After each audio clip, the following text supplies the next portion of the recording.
Hello बच्चा लोग, कैसे हो आप सब। स्वागत है एक बार फिर से आप सबका आपके अपने learning platform magnetic science institute पे।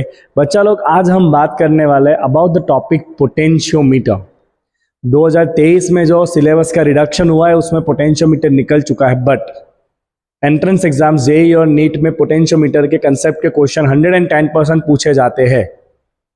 तो पोटेंशियोमीटर अगर आपको क्लियर करना है तो ये आपके लिए बेस्ट लेक्चर रहने वाला है।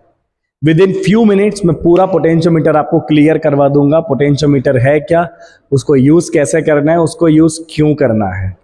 अगर मान लीजिए बेटा कि अगर आपको एक बैटरी दिया हो, ठीक है, आपको सपोज एक बैटरी दिया हुआ है और इसका ईएमएफ है ई, इसका खुद का कुछ ना कुछ इंटरनल रेजिस्टेंस भी रहता है। अगर आपको इसका ईएमएफ मेजर करना है तो आप बोलोगे कि सर वोल्ट मीटर लगा दो ना, वोल्टेज पता चल जाएगा। बट प्रॉब्लम क्या है पता है, अब जैसे ही वोल्ट मीटर कनेक्ट करोगे ना, सर्किट कंप्लीट हुई, कुछ ना कुछ करंट इसमें से फ्लो होगा। जैसे ही करंट फ्लो होगा तो जो बैटरी का इंटरनल रेजिस्टेंस होता है स्मॉल आर, वहां पे कुछ वोल्टेज ड्रॉप हो जाता है। मतलब ये पोटेंशियोमीटर ईएमएफ मेजर नहीं करेगा, ये जो वोल्ट मीटर ईएमएफ मेजर नहीं करेगा, ये वोल्ट मीटर एक्चुअली क्या मेजर करेगा, ये तो मेजर करेगा ई माइनस आई आर, क्योंकि सर्किट में करंट फ्लो होते ही आई आर जितना ड्रॉप हो जाएगा वोल्टेज। तो हम क्या करें, अगर मुझे ईएमएफ मेजर करना है तो या तो मैं ये इंटरनल रेजिस्टेंस जीरो कर दूं, वो तो पॉसिबल नहीं है, या तो मैं करंट जीरो कर दूं, ये पॉसिबल है। तो आप करंट को जीरो करके वोल्टेज मेजर करवा सकते हैं, दैट डिवाइस इज पोटेंशियोमीटर। तो होता क्या है बेटा, पोटेंशियोमीटर में इस तरह से एक वायर होती है, राइट, ये एक मेटल का वायर है। इस वायर को सप्लाई दिया जाता है बाय सम बैटरी, राइट, उसके साथ एक सीरीज में रेजिस्टेंस जोड़ा जाता है करंट को कंट्रोल करने के लिए, right. So we have a simple wire, let's call this wire is A and यहाँ पे पॉइंट है बी। तो ये कुछ एल लेंथ का टोटल वायर है, समझना ध्यान से। आपको क्वेश्चन ऐसे कराऊंगा ना, इसके 2 क्वेश्चन, पूरा टॉपिक आपको क्लियर हो जाएगा, ठीक है। तो एक पूरा मेटल का वायर है, उसके साथ एक बैटरी लगाई जाती है और एक लगाया जाता है रेजिस्टेंस आर, जो करंट को कंट्रोल करता है, ठीक है। चलो ये बैटरी का वोल्टेज ले लेते हैं अपने कैपिटल ई। अभी आपको जिस सेल का ईएमएफ मेजर करना है वो ये सेल है, सपोज इसका हमें मेजर करना है कि भाई ईएमएफ क्या है। तो इस सेल को हम लेंगे और एक एंड इसका कनेक्ट कर देंगे पोटेंशियोमीटर के ए के साथ, और इसका दूसरा एंड हम कनेक्ट कर देंगे एक गैल्वेनोमीटर और जॉकी के साथ। इसके साथ भाई साहब गैल्वेनोमीटर और साथ में क्या रहेगा, एक जॉकी रहेगा।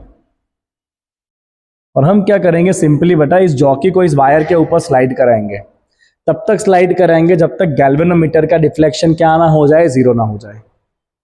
अगर गैल्वेनोमीटर का डिफ्लेक्शन जीरो हो गया मतलब ये ब्रांच में से कोई करंट पास नहीं हो रहा है। आपको जो सेल में से ईएमएफ मेजर करवाना है उसमें से करंट नहीं जा रहा है, मतलब ईएमएफ ही आपको मिलेगा अब, क्योंकि जब सेल में से करंट चला गया तो फिर आईआर ड्रॉप हो जाता है। अभी आपने क्या करा, सेल का करंट को क्या कर दिया, जीरो कर दिया। सपोज ये पॉइंट है सी और ये एसी पॉइंट का लेंथ है सपोज एल, राइट। तो बेटा देखिए ये एसी वाली लाइन और ये ईएमएफ की लाइन, ये दोनों कैसे कनेक्टेड है, पैरेलल है। देखिए ना, ये ए और सी पॉइंट के बीच में ही ये वायर कनेक्ट है इतना एल लेंथ का, यस और नो। ए और सी पॉइंट के बीच में ये एल लेंथ की वायर कनेक्ट है। चलो अलग कलर से इसको मार्क करते हैं। तो इतनी जो वायर है आपकी एल लेंथ की, कितना लेंथ है, एल लेंथ, वो वायर कहाँ कनेक्टेड है, बिटवीन पॉइंट ए एंड सी। और ये बैटरी भी कहाँ कनेक्टेड है, बिटवीन पॉइंट ए एंड सी। मतलब जितना ऊपर वोल्टेज होगा, कितना वोल्टेज है यहाँ पे ईएमएफ, क्योंकि करंट पास हुआ नहीं है तो पूरा का पूरा वोल्टेज आपको मिलेगा। इसमें कोई करंट है ही नहीं, इसका करंट क्या है, जीरो है। मतलब बैटरी में से जो भी करंट आ रहा है वो करंट सीधा सीधा इस तरफ जा रहा है आगे, इस ब्रांच में कोई करंट जा नहीं रहा है, राइट। मतलब जो ऊपर के लाइन में वोल्टेज होगा विच इज ईएमएफ, वही सेम वोल्टेज आपको ये एल लेंथ के वायर पे भी मिलेगा, that is voltage across the length AC which is equal to voltage across length L. तो यही इसका बेटा कंसेप्ट है कि ऊपर जो ईएमएफ होगा ना वही सेम ईएमएफ आपको वायर में भी मिलता है और वही हमें मेजर करना होता है। तो सिंपल कंसेप्ट क्या है, EMF is equal to voltage across L, ठीक है बेटा। अब इसकी मदद से आप सेल का इंटरनल रेजिस्टेंस भी फाइंड कर सकते हो। मैं पूरा डिटेल में थियरी में नहीं घुस रहा हूँ, इंपॉर्टेंट चीजें बता रहा हूँ आपको, और फिर मैं आपको न्यूमेरिकल कराऊंगा इसके, ताकि आपका कंसेप्ट क्लियर हो जाए। अगर आपको इस सेल का इंटरनल रेजिस्टेंस मेजर करना है वो भी आप कर सकते हो। कैसे करेंगे बेटा, so to measure internal resistance, देखिए इंटरनल रेजिस्टेंस मेजर करने के लिए वापस जो आपका ये पोटेंशियोमीटर है, ठीक है, आपको एक सेल दिया है, उसका आपको मेजर करना है, बोलो इंटरनल रेजिस्टेंस आर क्या होगा, ठीक है। ओके, तो सबसे पहले हम क्या करेंगे, इसको इस तरह से गैल्वेनोमीटर के साथ जोड़ के जॉकी के साथ लगा के नल पॉइंट फाइंड कर लेंगे। सपोज पहले आपका नल पॉइंट आया है L1 के ऊपर, कहाँ आया नल पॉइंट आपका L1 पे आया, एज यूजुअल जैसे यहाँ मेजर करा वैसे यहाँ पे अब मैंने कनेक्ट करके नल पॉइंट फाइंड कर लिया, ठीक है। ओके, तो अभी आपका नल पॉइंट आया हुआ है कहाँ पर, L1 पर, और ध्यान से देखना अभी ये ब्रांच में से कोई करंट जाने वाला नहीं है, क्योंकि गैल्वेनोमीटर का डिफ्लेक्शन क्या है मेरे बच्चे, 0। मैं पूरा ड्रॉ नहीं किया है सर्किट, इसके आगे वो ड्राइविंग वाली बैटरी रहेगी, यहाँ पे कंट्रोलिंग रेजिस्टेंस रहेगा लाइक दिस। तो अभी ये ब्रांच में से कोई करंट नहीं है, मतलब क्या मेजर होगा, ईएमएफ। तो जो सेल का ईएमएफ है that is equal to voltage across L1, right. और जितना लेंथ होगा उतना ही उसमें वोल्टेज आएगा, सिंपल सी बात है ना, क्योंकि जितना ज्यादा लेंथ होगा वायर का उतना वायर का रेजिस्टेंस होगा, जितना वायर का रेजिस्टेंस होगा उतना वहां पे वोल्टेज आएगा, राइट। तो this E proportional to L1। अब मैं क्या करूंगा, देखना ध्यान से बेटा, ये जो सेल है ना जिसका इंटरनल रेजिस्टेंस R है, उसके साथ हम इस तरह से एक एक्सटर्नल रेजिस्टेंस कनेक्ट कर देंगे और फिर उसको हम जोड़ेंगे पोटेंशियोमीटर के वायर में। And now we will again find the null point. Let's say अभी null point आया आपका at some length of L2, ये आपका ड्राइविंग बैटरी यहाँ पे, ठीक है। दिस इज द, क्या कर रहा हूं मैं, ये ड्राइविंग बैटरी नहीं बन रही है यार, इस तरह, चलो। तो ये है आपका ड्राइविंग बैटरी और ये कंट्रोलिंग रेजिस्टेंस R।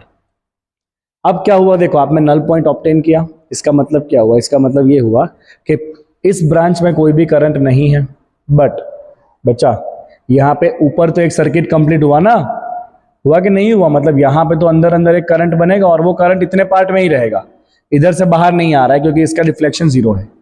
मतलब जैसे ये सेल में से करंट गया, ये लाइन में करंट बन गया अभी, मतलब अब ये क्या मेजर करेगा, आपका टर्मिनल वोल्टेज मेजर करेगा। समझ आई बात आपको, जैसे ही आपने इस सेल के साथ एक रेजिस्टेंस कनेक्ट कर दिया, अब ये सेल का अपना सर्किट कंप्लीट हो चुका है, तो यहाँ अंदर अंदर करंट बनेगा और जैसे ही बैटरी में से करंट जाएगा you measure what, terminal voltage. मतलब अब इसके पास क्या होगा, टर्मिनल वोल्टेज होगा E माइनस IR, जो कहाँ पे मिलेगा आपको, अक्रॉस द लेंथ L2, क्योंकि नल पॉइंट कहाँ पर है, L2 पे है। आई बात समझ में, आई बात समझ में। तो सिंपली क्या लिखेंगे बेटा हम, अब सेकंड पार्ट के लिए हम सिंपली लिखेंगे कि अब मेजर हो रहा है V and that is the voltage across the length L2, so terminal voltage is proportional to length L2। अब इसको सिंप्लीफाई करते हो ना आप, और जब फॉर्मूला बनाते हो, अभी हमें फॉर्मूला का काम है, सो आपको मिलता है सेल का इंटरनल रेजिस्टेंस, सेल का इंटरनल रेजिस्टेंस R आपको मिलता है, ये रेजिस्टेंस जो आपने पैरेलल में कनेक्ट किया था, इनटू L1, मतलब यहाँ पे जो लेंथ आई वो, डिवाइड बाई L2, मतलब यहां पे जो लेंथ आई वो -1, राइट। ओके, मतलब सिर्फ जब सेल को कनेक्ट किया था तब जो लेंथ था वो L1 था, फिर सेल के साथ जब हमने एक और रेजिस्टेंस कनेक्ट कर दिया तब जो लेंथ आया वो L2 था, राइट। तो internal resistance is equal to cell के साथ जो आपने रेजिस्टेंस कनेक्ट किया वो resistance divide into L1 by L2 -1, ठीक है। तो ये दो फॉर्मूलाज आपको ध्यान में रखने हैं, ये ज्यादा पूछा जाता है, डायरेक्ट ये तो फॉर्मूला बेस्ड ही आता है। अब देखो इसके स्टेप्स कैसे करने बच्चा, ध्यान से देखना, what are the steps to solve the question of potentiometer. See this very careful, ये क्वेश्चन पूछा गया था 2020 में जेई में, क्वेश्चन विजिबल है आपको, दिख रहा है ना, okay. The balancing length of a cell is 560 centimetre in potentiometer experiment when an external resistance of 10 ohm is connected in parallel to the cell. Now the balancing length changed by 60 centimetre. समझे कि नहीं, पहले सिर्फ हमने cell को connect किया तब balancing length कितना आया 560, और अब हमने सेल के साथ पैरेलल में एक 10 ओम कनेक्ट कर दिया, ये वाला केस, ये वाला केस सेल के साथ पैरेलल में कनेक्ट कर दिया 10 ओम, तो balancing length is change bye 60, balancing length is change bye 60, right. तो हिंट क्या दे दिया है आपको, जब आपने सिर्फ सेल को कनेक्ट किया था तब L1 कितना है 560, जब आपने पैरेलल में एक 10 ओम कनेक्ट किया R इक्वल टू 10 ओम, तब लेंथ चेंज हुआ बाय व्हाट अमाउंट 60, मतलब जो लेंथ L2 है वो कितना हो गया 560 माइनस 60, मतलब 500 सेंटीमीटर हो गया अब ये length, right, the internal resistance is n by 10, then what is the value of this n? Direct formula internal resistance का क्या फॉर्मूला है बच्चा? The formula is internal resistance equal to r into L1 by L2 minus 1. कितना है internal resistance? n by 10 equal to external कितना है 10, L1 is 560, L2 is 500 minus 1, ये हो गया cancel. Take LCM, n by 10 equal to 10 into 56 minus 50 will be 6 divide by 50, ये हो गया यहाँ से कैंसिल. ये आपका ऊपर आ जाएगा 60 divide by 5, n equal to 12. लो, numeric problem solve, formula based. हाँ बट आपको आइडिया होना चाहिए कि ये टॉपिक है क्या, पोटेंशियोमीटर के क्वेश्चन क्या होते हैं. ठीक है, जब सिर्फ सेल को कनेक्ट किया है तब क्या मेजर होगा? ईएमएफ. सेल के साथ जब पैरेलल में एक और रेजिस्टेंस कनेक्ट करके पोटेंशियोमीटर में जोड़ोगे तो वो क्या मेजर करेगा? Terminal voltage V. Okay, next check करो. देखो ये क्वेश्चन आ गया तो समझ लो सब आ गया आपको. ये आ गया तो सब क्वेश्चन आ गया आपको. हाँ, I am damn sure about this. Question देखो, चलो मैंने अच्छा ही क्वेश्चन उठाया है, 2019 में पूछा था. Okay, the question is a potentiometer wire AB, दिख रहा है वायर, ये रहा AB, having length L and resistance 12R. मतलब ये पूरे वायर का रेजिस्टेंस कितना है? 12 इंटू R है. दिख रहा है आपको जो मैं लिख रहा हूं वो? Okay. Join to the cell D of EMF E and internal resistance small r, a cell C having EMF E by 2 and internal resistance 3R is connected. The length AJ at which the galvanometer shown in the figure shows no deflection. मतलब balancing length क्या होगी आपको बताना है. What will be the balancing length? Okay बच्चा, तो देखिए इसके स्टेप्स किस तरह से आपको फॉलो करने हैं. बहुत ध्यान से देखना इसके स्टेप कैसे लगते हैं. ठीक है बच्चा, चलो तो हम सिंपली सबसे पहला पॉइंट हम क्या लिखेंगे बेटा, जो हमने अभी आगे देखा कि जितना वोल्टेज यहाँ पर है E/2, वही सेम वोल्टेज, चलना भाई, यही सेम वोल्टेज आपका A और तारी, तो जितना वोल्टेज यहाँ पर है वही सेम वोल्टेज ये पॉइंट के बीच में भी होगा, A और J के बीच में, क्योंकि ये नो रिफ्लेक्शन है, मतलब यहाँ से कोई करंट तो जा नहीं रहा है. तो जितना EMF यहाँ पर है, कितना EMF है E/2, वही सेम EMF आपको AJ पे भी मिलेगा. So EMF E/2 is equal to voltage across the AJ. Right, suppose circuit का करंट है बेटा I, ये बैटरी में से कितना करंट निकला? I. तो वही I करंट परेशान कर रहा है, वही I करंट बैठा इस तरफ जाएगा, इधर कोई करंट जाने वाला नहीं है, तो डायरेक्ट ये करंट इधर जाएगा ऊपर ऊपर ऐसे ही. ठीक है, let's find the current in the circuit. My second step will be equal to current in circuit, current I. तो बेटा करंट कौन से बैटरी दे रही है? ये वाली बैटरी दे रही है जिसका EMF क्या है? E divide by what is total resistance of the path जहां से करंट जा रहा है. इधर तो करंट जा ही नहीं रहा है, तो इसको रेजिस्टेंस में कंसीडर करना नहीं है. इसका डिफ्लेक्शन 0 है मेरे बच्चे, दिख रहा है तुमको? मैं आ गया वापस स्क्रीन के अंदर. इसका डिफ्लेक्शन तो 0 है, मतलब यहाँ तो करंट है ही नहीं. मतलब करंट को ये रास्ते से जाना है, तो ये रास्ते के अंदर अगर आप देखोगे तो टोटल रेजिस्टेंस कितना, तो इसका खुद का R और ये वायर का कितना 12R. खुद का रेजिस्टेंस R है और इतने वायर का रेजिस्टेंस क्या है? 12R है. तो टोटल रेजिस्टेंस क्या हो गया बच्चा? E divide by R plus 12R. तो टोटल करंट हो गया आपका E डिवाइड बाई 13R. ठीक है, चलिए बेटा, अब इतने पार्ट में कितना वोल्टेज होगा? तो very simple, voltage V equal to I into R. वही यूज करना है आपको, फॉर्मूला तो वही है, V इक्वल टू IR ही करना है. अब आ जाओ वापस यहाँ के ऊपर. सो हम क्या ऐसा लिख सकते हैं बेटा कि voltage across AJ is equal to current from AJ V equal to I. AJ part में से कितना करंट है बच्चा? AJ पार्ट का करंट क्या है? I पूरा. राइट, तो वोल्टेज इज इक्वल टू, बे यार हाथ नहीं चल रहा सही से, voltage equal to current into resistance of AJ part. Okay, let me use it over here. Hence, what you can write? You can write E/2 equal to, well, what is the current? Current is equal to E by 13R into resistance across which part? AJ part. E would be cancel. तो ये AJ part का resistance कितना आया? AJ part का resistance आ गया आपका 13 ऊपर आ जाएगा, 13/2 into R. This is the resistance across which part? AJ part. मतलब इतने पार्ट का रेजिस्टेंस होने वाला है 13/2. Do you understand this? कैसे आया 13/2? Right. Now what is resistance? R equal to rho into L by A.